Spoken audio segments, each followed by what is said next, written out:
나노과학이 만드는 세상. 3. 우주 엘리베이터. 우주선을 타고 우주 공간을 나가야 결혼식을 올릴 수 있는 것은 아니다. 학자들은 우주선이 아니라 우주 엘리베이터에서도 우주 결혼식을 올릴 수 있다고 믿는다. 한마디로 지구에서 우주 공간으로 우주 엘리베이터를 올린다는 것인데, 학자들은 다소 황당한 이 계획이 매우 실현성이 있다고 믿는다. 우주 엘리베이터의 아이디어는 매우 오래전부터 인간에게 잠재했다. 성서 속의 바벨탑이나 어린이 동화 잭과 콩나무의 콩줄기는 엄밀한 의미에서 우주 엘리베이터나 다름없다. 그러나 우주 엘리베이터가 우리 생활에 들어온 것은 지금으로부터 100여 년도 넘는 1895년 로켓의 아버지로 알려지는 러시아의 콘스탄틴 치올코프스키가 프랑스 파리에서 에펠탑을 보고 크게 감동해 우주 엘리베이터를 고안한 것으로부터 거슬러 올라간다. 콘스탄틴 치올코프스키는 우주로 뻗은 기상천외한 성을 제안했다. 천상의 성이라 불린 이 성은 파리의 에펠탑과 같이 지상에 있는 탑에 기초를 두고 항상 지구자전과 같은 속도로 도는 궤도에 위치한다고 그는 상상했다. 그러나 당대는 비행기조차 발명되지 않은 상태로 우주여행 자체를 허무맹랑한 공상으로 보았던 시대이므로 그가 구상한 우주 엘리베이터는 한마디로 몽상가의 이야기에 지나지 않았다. 그러나 약 한 세기 만에 우주 엘리베이터는 과학의 품으로 돌아와 치올코프스키의 예언이 결코 허언이 아님을 보여주고 있다. 수십 년 전에 통신 이성을 제안한 장본인이자 현존하는 최고의 SF 작가로 불리는 아서 클라크는 아예 퍼스트본에서 우주 엘리베이터를 타는 장면도 등장시킨다. 엘리베이터에 몸을 실은 그녀는 순식간에 100km 상공으로 솟아올랐다. 까만 하늘을 수놓은 별은 숨막히도록 아름다웠고 지구의 숨은 태양은 지표를 따라 금빛 빗줄기를 흘렸다. 별다른 진동은 느낄 수 없었지만 그녀의 몸은 마치 줄을 타고 올라가는 거미처럼 유연하게 비상하고 있었다. 우주 엘리베이터의 개념은 간단하다. 우주 엘리베이터는 수직으로 뻗은 선로다. 한쪽 끝은 지구의 표면에, 다른 한쪽 끝은 우주 공간에 걸어두는 아주 기다란 케이블이라고도 말할 수 있다. 지구 표면에서는 적도 근처 대양 한복판에 승강장을 설치하고 고도 36,000km가 넘는 우주 공간에 인공위성, 즉 우주정거장이나 소행성을 갖다 놓고 두 곳을 케이블을 묶는 것이다.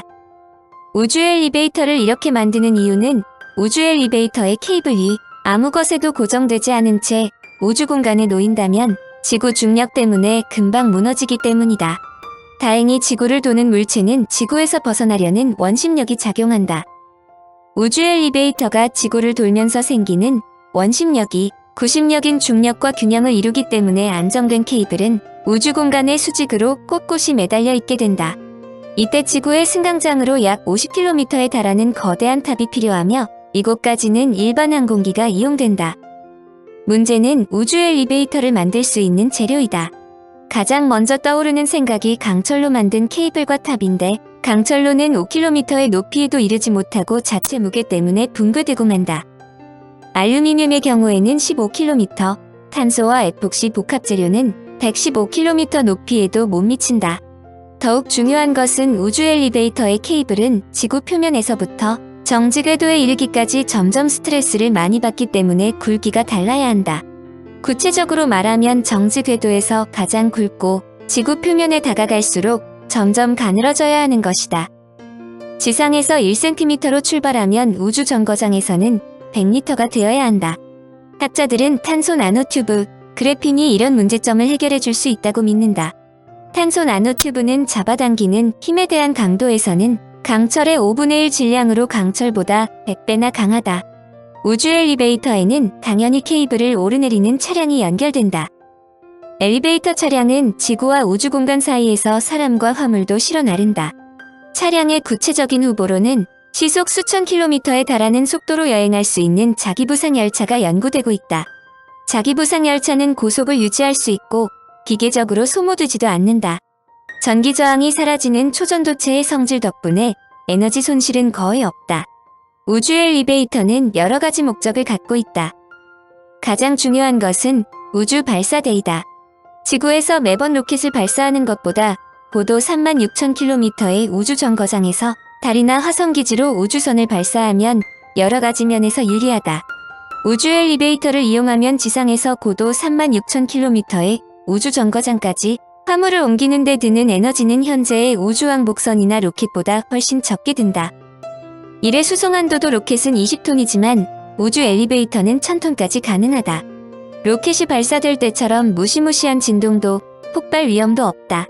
학자들은 우주 엘리베이터를 이용해 12톤의 화물을 정지 궤도로 나르는데 겨우 17,700달러가 든다고 계산했다. 1kg당 1.5달러 정도가 소요되는 셈이다. 현재 우주왕복선으로 1kg당 22,000달러가 드는 것에 비하면 엄청나게 싼 값이다. 또한 우주에서 새로운 재료를 만드는 공장이나 달로 떠나는 우주 신혼여행, 휴가여행 등 짧은 비행에도 적합하다. 이 밖에 핵 폐기물 같은 위험물질을 지구 밖으로 배출하거나 케이블카처럼 관광용으로 쓸 수도 있다. 우주 엘리베이터 건설의 복병은 지구를 둘러싼 베넬런 복사대다. 베넬런 복사대는 남극과 북극을 연결하는 가상의 축을 중심으로 지구를 둘러싼 고에너지 입자들이 모인 층이다.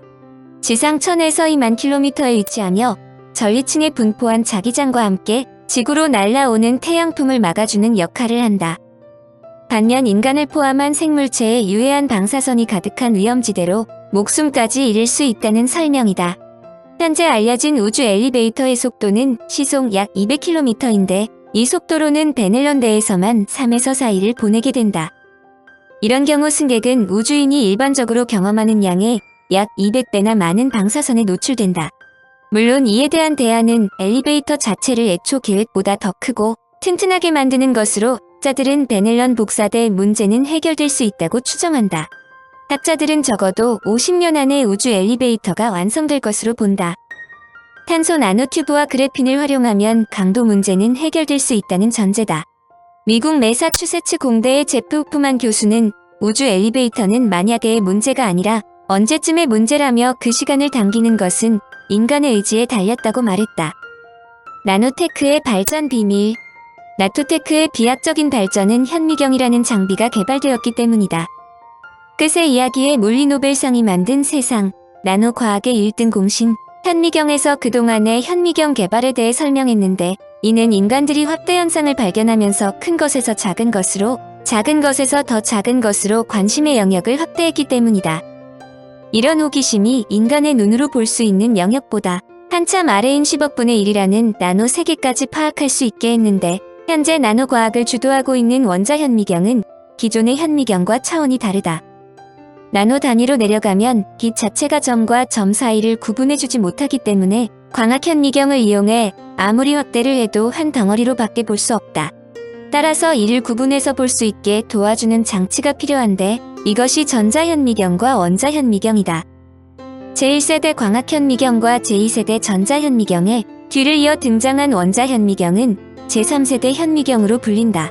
진공에서만 관찰이 가능한 전자현미경과 달리 대기 중에서 쉽게 사용할 수 있으며 시료의 모양을 수평 방향과 수직 방향 모두 정확하게 측정할 수 있다. 또한 시료의 물리적 성질과 전기적 성질까지 알아낼 수 있다.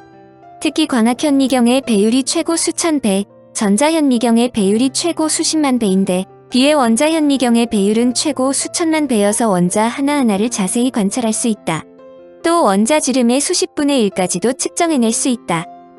그러나 원자현미경의 장점은 단순히 물질을 보는 것으로 그치지 않고 나노 세계를 조작하는 기능을 갖고 있다는 점이다. 원자현미경은 작은 것을 볼 수 있는 것만이 아니라 아주 작은 원자를 원하는 위치로 움직일 수 있고 나노 크기로 표면을 가공할 수 있다. 원자 분자의 조립 설계자인 나노 과학자들은 DNA를 자연에 존재하는 아주 훌륭한 나노 재료로 인식한다. DNA의 이중나선 구조 자체가 현대 과학으론 상상할 수 없는 분자의 자기조립 능력을 보여주기 때문이다.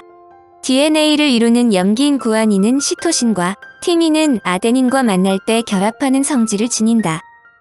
그래서 GC와 TA는 한 짝이다. 예컨대 GATC라는 염기서열 가닥이 CTAG라는 염기서열 가닥을 만나면 저절로 지퍼처럼 달라붙는다. 이런 DNA의 성질을 이용해 갖가지 모양의 나노 물질 구조를 조립, 제작하려는 연구가 본물을 이루고 있는데 최근엔 바이러스에 설계된 DNA를 넣어 바이러스 껍질 단백질 성질을 바꿈으로써 원하는 나노 물질을 쉽게 달라붙게 해 신소재를 만들려는 나노 연구도 등장했다. 과학자들이 DNA, 바이러스에 눈을 돌리는 것은 이들이 이미 존재하는 천연의 나노 구조물이기 때문이다. 즉 염기 서열을 적절히 조작하면 여러 꼴의 나노 구조를 쉽게 만들 수 있고 다른 나노 물질들을 선택적으로 달라붙게 하는 조립 능력도 뛰어나다. 그러므로 학자들은 DNA의 분자의 자기조립 능력을 이용하여 복잡한 나노 회로를 만들거나 다른 물질을 담는 공이나 그릇을 만드는 데 열중한다. 염기 서열 정보를 연산 처리 단위로 쓰면 이론상 DNA 컴퓨터도 불가능하지 않다는 것이다. 한마디로 DNA가 나노 물질의 자기조립을 일으키는 나노 프로그래머 성질을 이용하는 것인데 이들이 만들어주는 세상은 정말 놀랍다.